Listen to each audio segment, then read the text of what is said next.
still, but the habits you develop, and I go back, the other thing is have the right heroes. I mean, I've always been lucky in that respect. And if the people you look up to are going to form your vision of what the world, how you want to be in later life.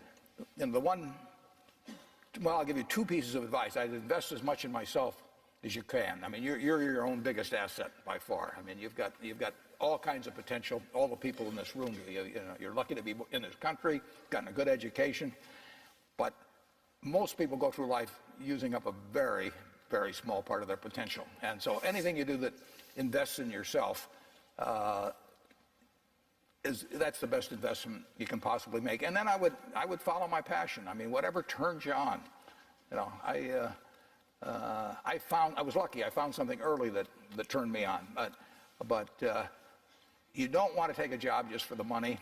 You don't want to take a job for an organization that you really don't feel good about, or work for people that you don't feel good about. You really want to be excited when you get out of bed every morning. And it won't necessarily be the job that you have 10 years later, but you'll be learning so much as you go along. And I took a job with Ben Graham, my hero, and I never asked the salary, and I found at the end of the month when I got my first paycheck what I was earning, because I just knew it was the right thing to be doing. So I would follow your passion.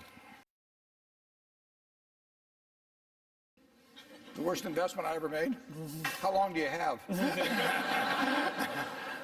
Well, I've made some very bad ones, but that doesn't really bother me. It may bother the shareholders, but that's another question. You're going to make mistakes in life. I mean, there's no question about it. You don't want to make them on the big decisions, who you marry and some things like that. So there's no way I'm going to make a lot of business and investment decisions without making some mistakes. I may try to minimize them. I don't dwell on them at all. I don't look back.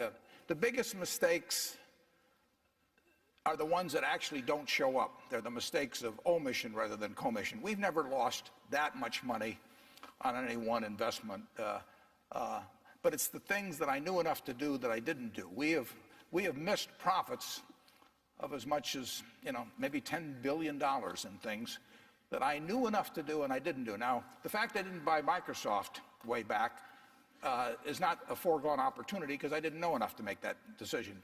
But there have been other investments where I did know enough to make the decision, and for one reason or another, I either didn't do it at all or I did it on a small scale. I was sucking my thumb when I should have been writing checks, basically. And those don't show up. There's no place where it shows missed opportunities, but I've missed some big ones. The triumphs in life are partly triumphs because you know that everything isn't going to be a triumph. I would never get too hung up on mistakes. I know a lot of people that really agonize over them, and it just isn't worth it. I mean, tomorrow's another day, and you live it forward and just go on to the next thing.